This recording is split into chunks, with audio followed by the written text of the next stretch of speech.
This is Frank Garza, and we have another video for our viewers. And today I'll be speaking to two of the fighters scheduled to appear on this week's Night of Knockouts professional boxing event at the Motor City Casino and Hotel in Detroit, Michigan. Right now, we're coming to you live from the historic Gaelic League Club in Corktown area of Detroit, Michigan. And this building, this establishment, was built in 1920, and it was used to promote, and still is used to promote, the Irish culture, and has been an anchor in this community and a supporter, as well as the starting point for the Detroit's famous St. Patrick's Day parade and celebration. Now, since one of the boxers that we'll be speaking to today has come all the way from her home in Cork, Ireland, I couldn't think of a better welcome than to interview her here. So welcome to Detroit, Dee Begley. Sorry about that, and I'm glad to have you here. Did I pronounce that right? You were close. It's Go ahead. Dee Begley. Correct me. Dee Begley. Begley. Yeah. Begley. And I'm from Cork, so it is very apt that this place is in Corktown. And thank you so much for having me. You're welcome. The other boxer joining us today is a local fan favorite from Shelby Township, and she's quickly becoming the new face in women's boxing here in Detroit, Savannah Tini. Welcome, Savannah. Hi, thanks for having us. Now, you two will be squaring off against one another in just a couple days on the Clip Promotions Night of Knockouts, and it'll be another full night of professional boxing. Right now, there's 13 bouts scheduled to go, including your bout, which will be scheduled for 4 rounds. Is that correct? Correct. Okay. Now, Carlos Linas of Clip Promotions has the longest running boxing program coming from the same venue, I believe, in the nation. He's had over 20 years at the soundboard, and he's provided opportunities for many boxers, officials, and other people who work in the sport of boxing. He'll be doing the same for this fight card, as he will have the first female professional boxing referee ever to work in the state of Michigan. Now, have either one of you been in a ring with a female referee? Have you, Dee? I have never, no. What about you? As an amateur, I have, but as a professional, no.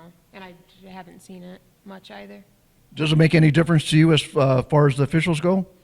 I'd say no, but it is exciting to have another woman in there because it's always obviously predominantly male. So from a female bout, it's nice to have another woman in the ring. And not knowing this coming in, does it make a difference to you, Dee? No, it makes no difference.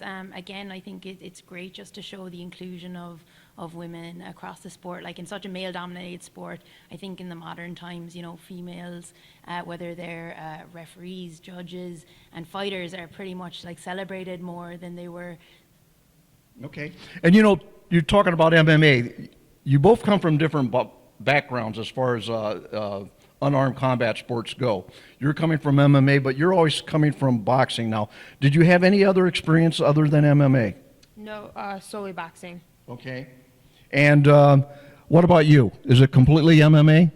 No, so I actually started off quite young kickboxing. Okay. I did a small bit of amateur boxing in my college kind of career, and then MMA kind of took over from there. I kind of just fell in love with it, and going professional was an opportunity I had, and now I'm here, so it just shows anything can kind of happen. Now, this is going to be then your first professional boxing match, correct? Yeah, it is. I'm excited about it. It's something different, out of my comfort zone. But I'm always one to challenge myself, so I'm really excited about it. In what way? How is this making you uncomfortable? I guess I haven't fought in a ring in a long time. When I kickbox, I had a few, all right. And one of my MMA professional debut was in a ring as well. So, the ropes, it's going to be a bit different, the space, the foot movement, the distance. I'm not worrying about someone taking me down. Bigger gloves. I fight in 4-ounce gloves, and just the different crowd. I think as well. It's a big venue, big crowd. I'm no stranger to that. I fought for PFL in MMA, so I'm used to the big shows. But I think having shoes on, that's going to be a big one. Just the shoes, really. Yeah. So Savannah, you heard that. What kind of surprise do you think that she's in for? With that being said. I think everything that you just mentioned, definitely the fact that there's only punching is going to be the biggest change for her. So hopefully there's no accidental kicks or anything that come my way. But definitely that. You're bringing up a very interesting point because as a referee and having had the opportunity to referee a lot of boxers that came directly from MMA, that when they do get frustrated, you start to see that knee come up, and so that is something as a referee that you have to look out for. So I'm sure that you'll be looking out for that as a boxer as well. Yeah, definitely. I have trust that none will come, but definitely something to keep your eye open for.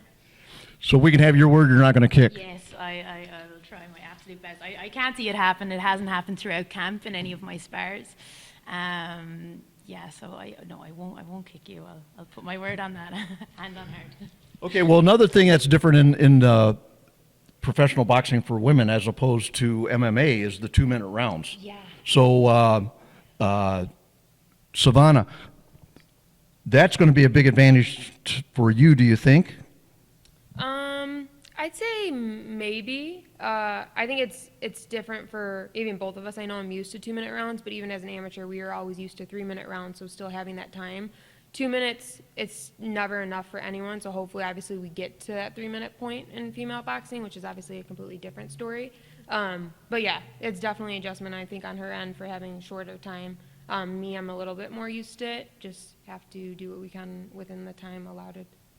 Dee, when you found out it was 2-minute rounds, what went through your mind? What did you say? I'm going to have to do something different, or mentally and physically? Yeah, so there has to be a bit of an adjustment. 5 minutes in MMA, you've a lot of time to work.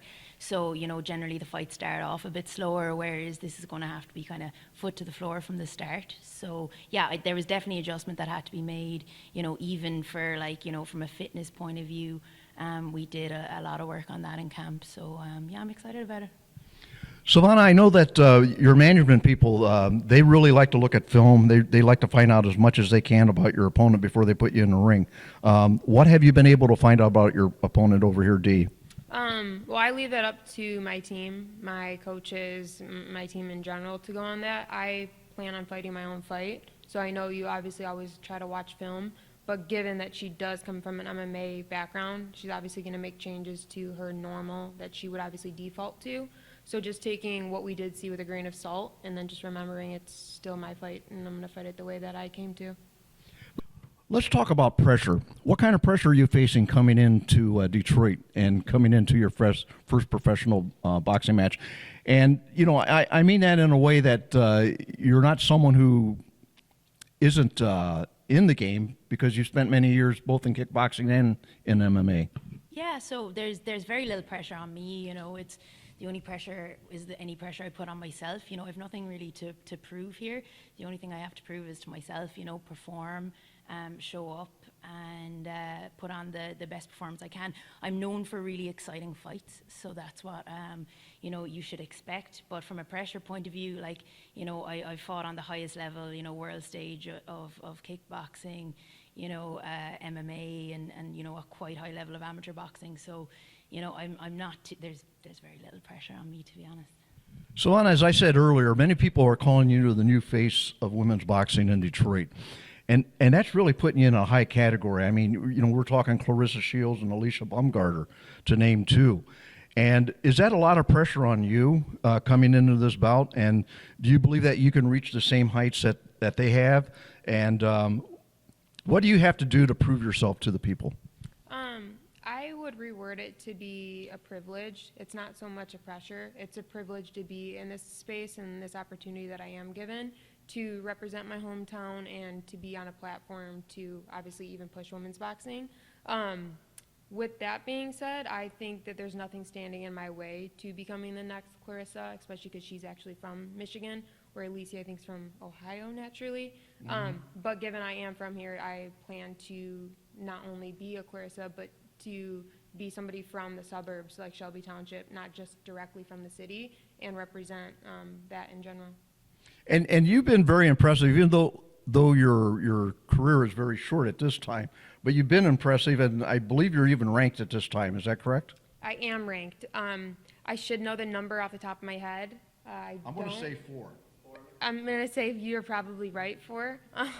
I should know that, but yeah. And Dee, you're no slouch yourself. I mean, in the UK and Ireland, I believe you're rated number 21 out of close to 1,000 women combatants. Yeah. So again. I mean, what are you going to bring to the fight? Again, just excitement, explosive, nonstop from the minute the bell goes. I've, a lot of experience, on the professional stage. I'm used to wearing, smaller gloves, so it's going to be a hard-hitting, ferocious fight, and that's what you should expect. So before I ask another question, I want to send this word out to the people in the audience.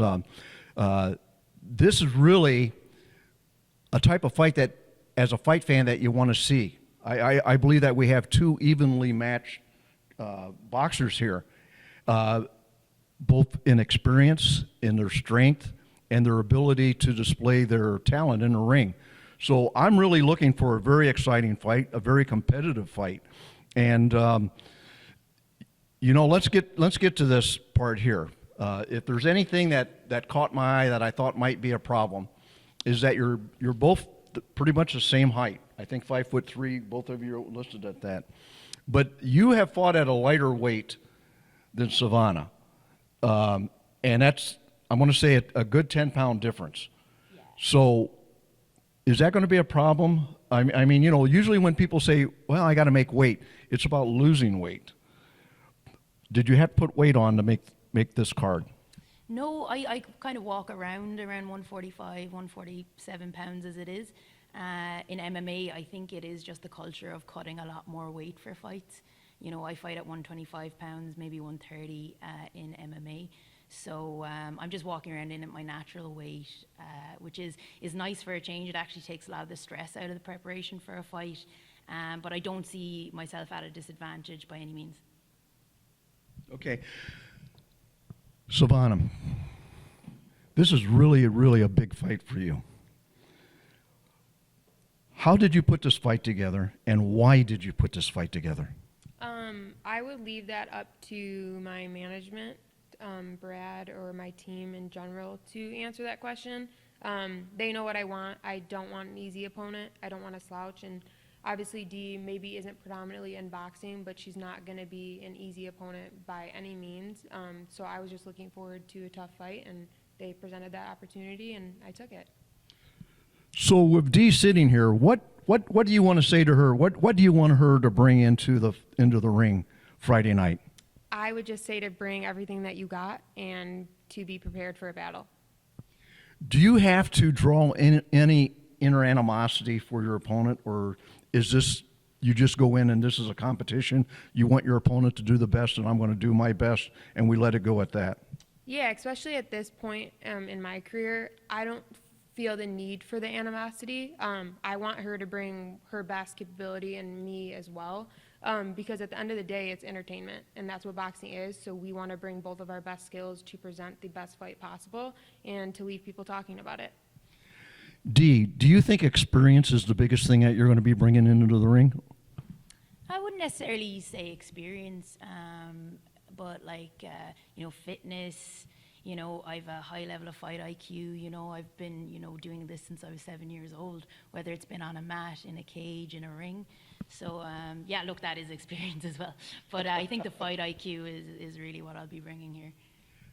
Question for both of you. Do you have any siblings? I do, yeah. And some of them fought before growing up with the kickboxing.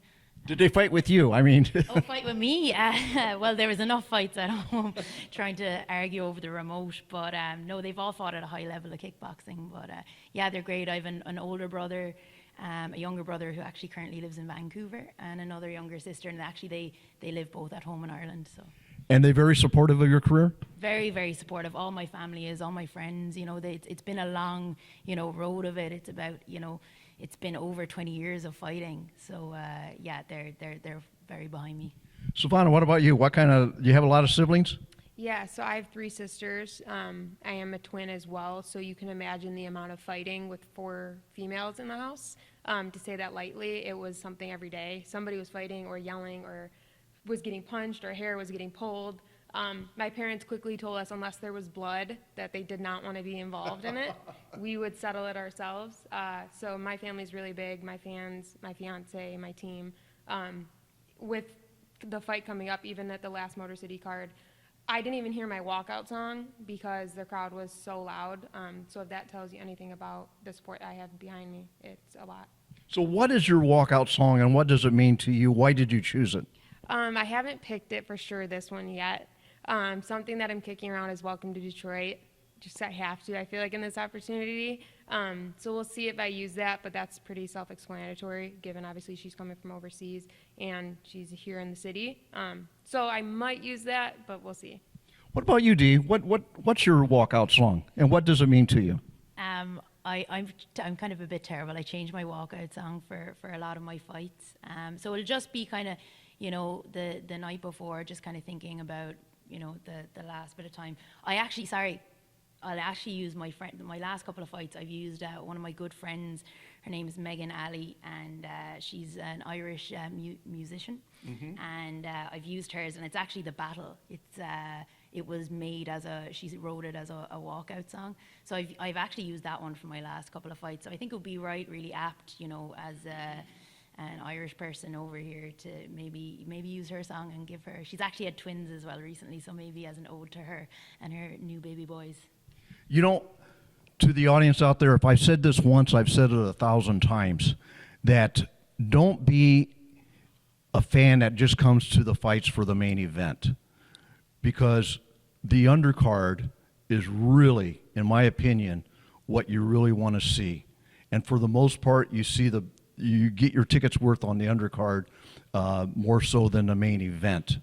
And speaking to these two young boxers here, I really feel that you guys are really going to put on a good bout, and I'm predicting that it's going to be the bout of the evening. So in that closing, any final words for your opponent? Good luck. Any final words for your opponent? Yeah, go well. All the best. Okay. So let's see everybody Friday evening at the Motor City Casino and Hotel for this terrific bout that's going to, I believe it's going to be the bout of the evening.